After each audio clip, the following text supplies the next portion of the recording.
ሁለት አይነት ሰዎች በዚህ በምንኖርበት ምድራችን ወይም በዚህ አሁን በምንኖርበት ዓለም ላይ ሁለት የሰው ዝርያዎች እንደሚኖሩ ባለፉ ጊዜያት እየተነጋገርን ነበረ። ዛሬም ደግሞ ከእግዚአብሔር ቃል እየተመለከትን እንቀጥላለን ማለት ነው። መጽሐፍ ቅዱስ ሁለተኛ ቆሮንቶስ ምዕራፍ 5 ቁጥር 17 ላይ ሜቢ መታቆት ቃል ነው። ስለዚህ ማንም በክርስቶስ ቢሆን አዲስ ፍጥረት ነው፣ አሮጌው ነገር አልፏል፣ እነሆ ሁሉም አዲስ ሆነዋል ይላል። ስለዚህ ማንም በክርስቶስ ቢሆን አዲስ ፍጥረት ነው። ማንም በክርስቶስ ቢሆን።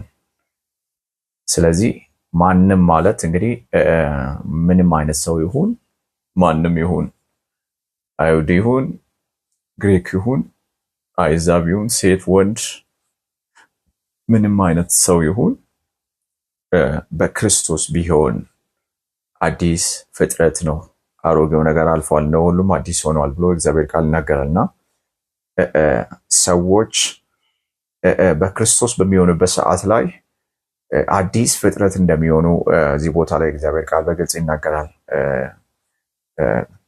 ስለዚህ ማንም ዝም ብላችሁ አስገቡ ራሳችሁን እዚህ ቦታ ላይ። ማንም በክርስቶስ ቢሆን አዲስ ፍጥረት ነው፣ አሮጌው ነገር አልፏል፣ ነው ሁሉም አዲስ ሆነዋል ይላል እና ይህን ቃል ስንመለከት ሰዎች ጌታችን ኢየሱስ ክርስቶስን በመቀበል ከእግዚአብሔር ዳግመኛ በሚወለዱበት ሰዓት ላይ ከዚህ በፊትም በጥልቀት እንዳወራ ነው፣ ዳግመኛ የሚወለዱት የእግዚአብሔር ማንነት ይዘው ስለሆነ የእግዚአብሔርን ዘር ስለሆነ የሚካፈሉት አዲስ ፍጥረት እንዲሆኑ ያደረጋቸው ያ የተካፈሉት በአዲስ ልደት ወይም በዳግም ልደት ከእግዚአብሔር የተካፈሉት የተቀበሉት ማንነት ነው አዲስ ፍጥረት እንዲሆኑ ያደረጋቸው ማለት። ስለዚህ ሰዎች ክርስቶስን በሚቀበሉበት ሰዓት ላይ ጌታን በሚቀበሉበት ሰዓት ላይ አዲስ ፍጥረት ነው የሚሆኑት እንጂ የአስተሳሰብ ለውጥ አይደለም የሚመጣው፣ የሃይማኖት ለውጥ አይደለም ብዙዎች እንደሚያስቡት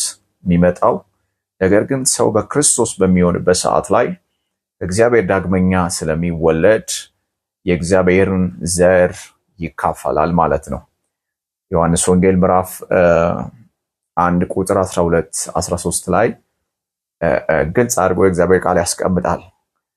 ለተቀበሉት ሁሉ ግን ይላል፣ ክርስቶስን ለተቀበሉት ሁሉ ግን በስሙ ለሚያምኑት ለነርሱ የእግዚአብሔር ልጆች ይሆኑ ዘንድ ስልጣን ሰጣቸው ይላል። ተመልከቱ፣ ለተቀበሉት ክርስቶስን ለተቀበሉት ሁሉ በስሙ ለሚያምኑት ለነርሱ የእግዚአብሔር ልጆች ይሆኑ ዘንድ ስልጣን ሰጣቸው ይልና ቁጥር 13 ላይ ዮሐንስ ወንጌል ምዕራፍ 1-13 ላይ እነርሱም ከእግዚአብሔር ተወለዱ እንጂ ከደም ወይም ከስጋ ፈቃድ ወይም ከወንድ ፈቃድ አልተወለዱም። ከደም ከስጋ ፈቃድ ከወንድ ፈቃድ ማለት ናቹራሊ ከሰው ማለት ነው፣ ከፍጥረታዊ ሰው ከአዳም ከመጣ ሰው ወይም አዳማዊ ከሆነ ሰው አልተወለዱም። እነርሱም ከእግዚአብሔር ተወለዱ እንጂ ይላል። ስለዚህ ሰዎች ወደ ክርስቶስ በሚመጡበት ሰዓት ላይ ጌታን በሚቀበሉበት ሰዓት ላይ የእግዚአብሔር ልጆች ይሆናሉ ማለት ነው። ከእግዚአብሔር ይወለዳሉ፣ የእግዚአብሔር ማንነት ይካፈላሉ። ኢየሱስ ለዘላለም ጌታ ነው። ስለዚህ ለዚህ ነው እዚህ ቦታ ላይም ስለዚህ ማንም በክርስቶስ ቢሆን አዲስ ፍጥረት ነው። ስለዚህ ማንም በክርስቶስ ቢሆን አዲስ ፍጥረት ነው፣ አሮጌው ነገር አልፈዋል፣ እነሆ ሁሉም አዲስ ሆነዋል። ከዚህ በፊትም በጥልቀት ስናወራ እንደነበረው ሰው አዲስ ፍጥረት ካልሆነ በስተቀር የእግዚአብሔርን መንግስት መውረስ የሚችልበት ምንም አይነት ግራውንድ የለውም፣ ምንም አይነት አክሰስ የለውም። ለዚህ ነው ጌታችን ኢየሱስ ክርስቶስም ኒቆዲሞስ የተባለውን ሰው እውነት እውነት እልሃለሁ ሰው ዳግመኛ ካልተወለደ በቀር የእግዚአብሔር መንግስት ሊያይ አይችልም አለ። የእግዚአብሔር መንግስት ለማየት ዳግመኛ መወለድ አለበት አለ። ለዚህ ሰው እንዴት ዳግመኛ ሊወለድ ይችላል? ካረጀ በኋላ ሁለተኛ ወደ እናቱ ማህፀን ገብቶ እንደገና ይወለድ ዘንድ ይቻለዋል ብሎ ሲጠይቅ እውነት እውነት እልሃለሁ ሰው ከውሃና ከመንፈስ ካልተወለደ በቀር ወደ እግዚአብሔር መንግስት አይገባም አለ። ሰው ከውሃና ከመንፈስ መወለድ አለበት። ከውሃና ከመንፈስ መወለድ ማለት በነገራችን ላይ ክርስቶስ ኢየሱስን በመቀበል ከእግዚአብሔር መወለድ ማለት ነው።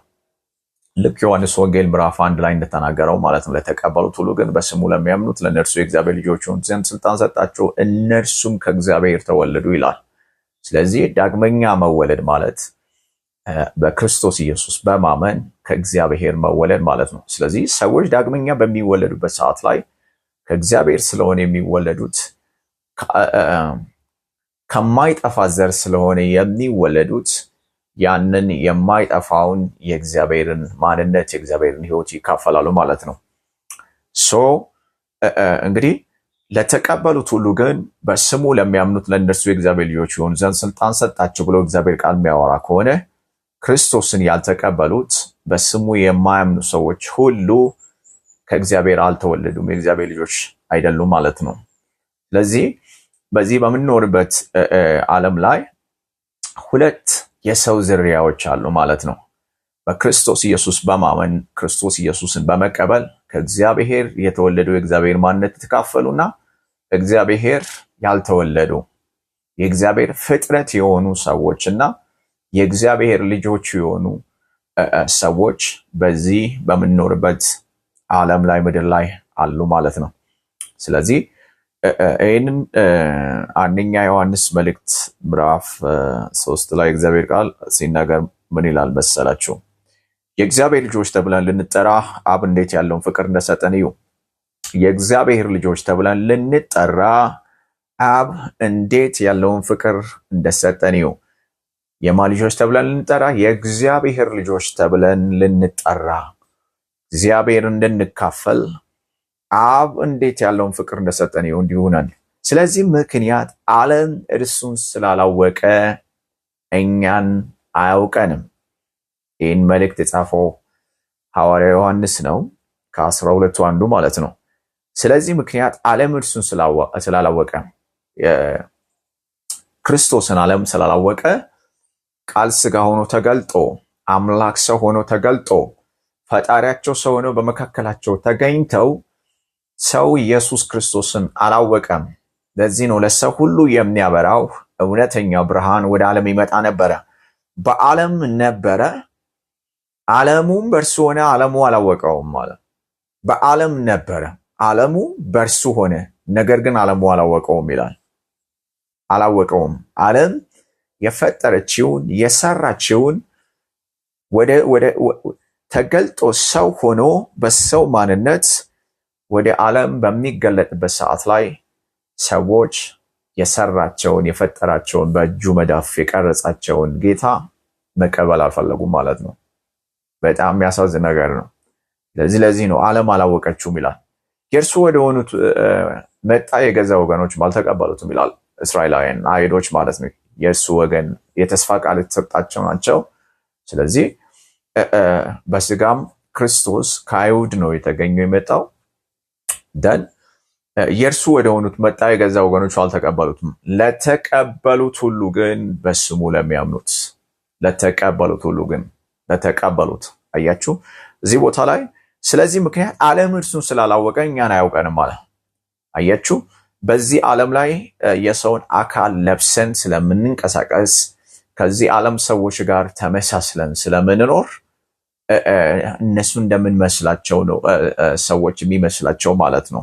ሁሉም ሰው በዚህ ዓለም ላይ 8 ቢሊዮን 10 ቢሊዮን ሰው ቢኖር ከዛ ሰዎች ከሁሉም ሰው በቃ በዚህ ምድር ላይ ያለው ሰው ሁሉ ተመሳሳይ አንድ አይነት ዝርያ ምናምን ይመስለዋል። በዚህ ዓለም ላይ 2 አይነት የሰው ዝርያዎች ናቸው ያሉት። 3 አይደለም፣ 4 አይደለም፣ 1ም አይደለም። 2 አይነት የሰው ዝርያዎች አሉ። ያለ ክርስቶስ የሆኑት የአዳም ልጆች የአዳም ዝርያ ያላቸውና የወደቀው አዳም ዝርያ ያላቸውና በክርስቶስ ኢየሱስ በማመን የእግዚአብሔር ልጆች የሆኑት የእግዚአብሔርን ዘር የተካፈሉ ማለት ነው። ስለዚህ የእግዚአብሔር ቃል በግልጽ ነው የሚናገረው፣ በግልጽ ይናገራል። አያችሁ የጊዜ ጉዳይ እንጂ ይሄ የለበስነው ከዚህ ዓለም ሰዎች ጋር እኛን የሚያመሳስለው አካል በቅጽበት ዓይን ይቀየራል ብሎ የእግዚአብሔር ቃል ይናገራል። በቅጽበት ዓይን የሚለወጥ አካል ለብሰን ነው በዚህ ዓለም ላይ አሁን እየተመላለስን ያለ ነው ማለት ነው። ይሄ የለበስነው አካል ፍጥረታዊ አካል ነው። ከዚህ ከምድር አፈር የተበጀ አካል ነው ለብሰን ያለ ነው ማለት ነው። ነገር ግን ይሄ አካላችን በቅጽበት አይን ማለት አንድ ሰው ሲያወራ አይኑን ጨፍኖ የሚከፍትበት ወይም ከፍቶ የሚጨፍንበት ማለት ነው። በቅጽበት አይን እንለወጣለን ይላል መጽሐፍ ቅዱስ ሲናገር። ይሄ የሚበሰብሰው የማይበሰብሰውን ይለብሳል። ይሄ ምድራዊ አካል፣ ፍጥረታዊ አካል፣ መንፈሳዊ አካል፣ ሰማያዊ አካል እንደሚለብስ እግዚአብሔር ቃል ይናገራልና ይሄ በጣም ብዙ ቦታ ላይ መጽሐፍ ቅዱስ ላይ ተጽፎ ነው ያለው። ስለዚህ አያችሁ በዚህ አካል ውስጥ ፈጽሞ ሌላ የእግዚአብሔር ልጅ የሆነ እግዚአብሔርን አባት ብሎ የሚጠራ ማንነት አለ በዚህ አካሌ ውስጥ ማለት ነው። ስለዚህ የኔ እውነተኛ ትክክለኛ ማንነቴ ዳግመኛ ከእግዚአብሔር በመወለድ ያገኘሁት ማንነቴ መንፈሴ በዚህ አካል ውስጥ አለ።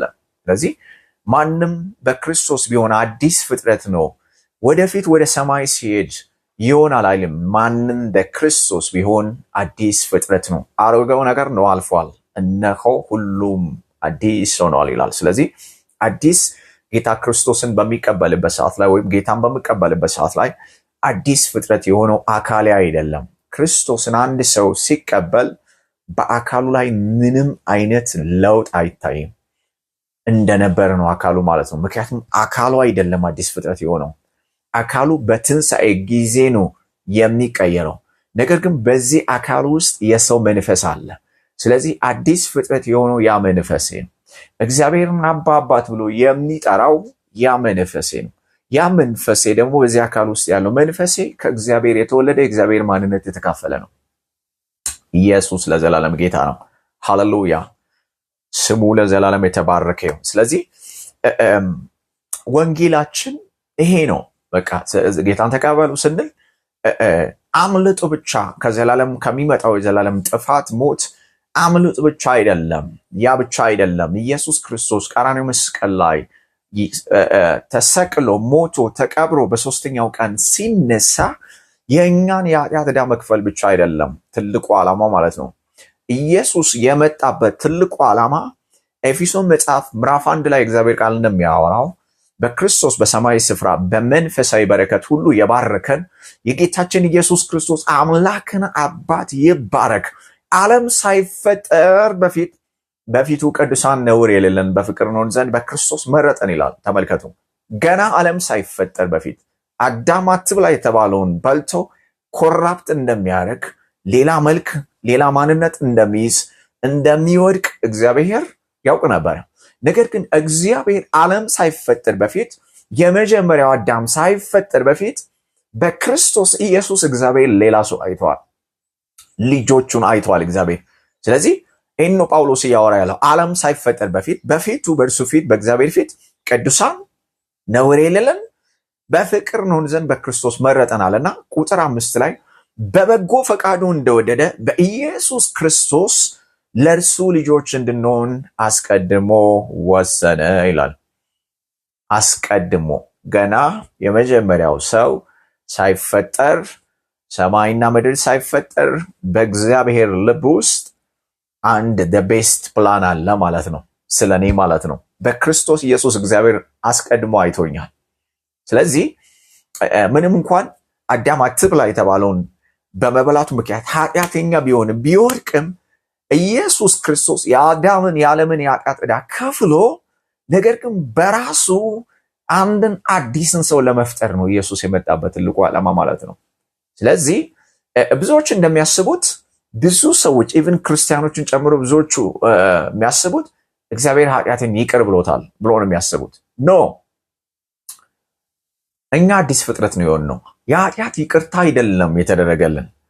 አሮጌውን ሰው አስወግዶ በትንሣኤ አዲስን ሰው ነው ጌታችን ኢየሱስ ክርስቶስ ያመጣው። መጽሐፍ ሲናገር ሮሜ መጽሐፍ 6 ላይ የኃጢአት ሰውነት ማንነት ይሻር ዘንድ አሮጌው ሰዋችን ከሱ ጋር እንደተሰቀለ እናውቃለን ይላል ሮሜ መጽሐፍ 6 ላይ። አያችሁ፣ አሮጌው ሰው ተሰቅለዋል። ለዚህ ነው እዛው ሮሜ መጽሐፍ 6 ላይ የሞተስ ከኃጢአቱ ጸድቋል ብሎ እግዚአብሔር ቃል የሚያወራው ወገኖቼ። የሞተስ ከኃጢአቱ ምን ሆኗል? ጸድቋል። ስለዚህ አሮጌው ሰው ቀራንዮ መስቀል ላይ ሞቷል ከኢየሱስ ክርስቶስ ጋር ማለት ነው። ለዚህ ነው ጳውሎስ ሮሜ መጽሐፍ 7 ላይ በክርስቶስ ማንነት ለሕግ ተገደልናል አለ። ሕጉ ምን አድርጎናል? በክርስቶስ ማንነት ሕጉ ገሎኛል አለ ጳውሎስ። ሕጉ የተሰጣቸው አካላት ማለት ነው። ምክንያቱም ሕጉን ሰዎች ካልጠበቁ ካላደረጉ የሕጉ ቅጣት የመጨረሻው ቅጣት ሞት ነው። ይሞት ነው ሕጉ የሚለው ማለት ነው። ግን ክርስቶስ ተፈጸመ ሲል ኢየሱስ ቀራንዮ መስቀል ላይ አንድም ሕግ የተሰጣቸው ሰዎች ሕጉ መጠበቅ ስላልቻሉ ሕግ ለተሰጣቸው ሰዎች ሞቶ ነው ሕጉን የፈጸመው ጌታ ኢየሱስ ክርስቶስ። ሕግን ላደርግ እንጂ ልሽር አልመጣሁም ሲል ሕጉ ስለ ሕጉ ሞቶ ነው ያ ሕግ እነሱ ላይ እንዳይሰራ ያደረገው ማለት ነው። ምክንያቱም ቅድም እንዳልኳችሁ ሕጉ መጠበቅ ያልቻሉ ሰዎችን ይገደሉ ነው ሕጉ የሚለው የሕጉ ፍርድ ማለት። ስለዚህ ከሞተ ሕጉ አይጠይቅም፣ ምክንያቱም ገለዋል። ስለዚህ ኢየሱስ ሲሞት ሕጉ የተሰጣቸው ሰዎች ከሕጉ አርነት ወጥተዋል ማለት ነው፣ ነፃ ወጥተዋል። ለምን? ስለሞቱ ማለት ነው። ስለዚህ የሞቱት ግን በማን ነው ሲባል በክርስቶስ ነው። አያችሁ፣ ጌታ ቀራንዮ መስቀል ላይ በወጣ ጊዜ ለዚህ ነው ከምድርም ከፍ ከፍ ያልኩ እንደሆነ የተሰቀልኩ እንደሆነ ሁሉ ወደ ራስ ይስባለሁ አለ። አያችሁ፣ በአዳም ሆነን ከብዙ ሺህ ዓመት በፊት አዳም አትብላ የተባለው እሱ ሲበላ በሱ ውስጥ ሆነን እኛ እንደበላ በሱ ሆነን እንደተቆጠረብን ልክ እንደዛ ነው ኢየሱስ ክርስቶስ ቀራንዮ መስቀል ላይ የዓለምን ኃጢአት ብቻ አይደለም የወሰደው፣ ዓለምን አሮጌውን ሰው ወደ ራሱ አስገባ። ኢየሱስ ማለት ሳብስቲሽን ይባላል፣ ምትክ ይባላል፣ ወይም አይደንቲፊኬሽን ይባላል ወገኖቼ። ኢየሱስ ጌታን ስለዚህ ወሰደ፣ በሱ በክርስቶስ ተሰቀልን። እሱ ሲሰቀል በሱ ውስጥ ሆነን፣ እሱ ሲሞት ሞትን፣ እሱ ሲቀበር ተቀበርን፣ እሱ ወደ ሲኦል ሲወርድ እኛም ወርደናል።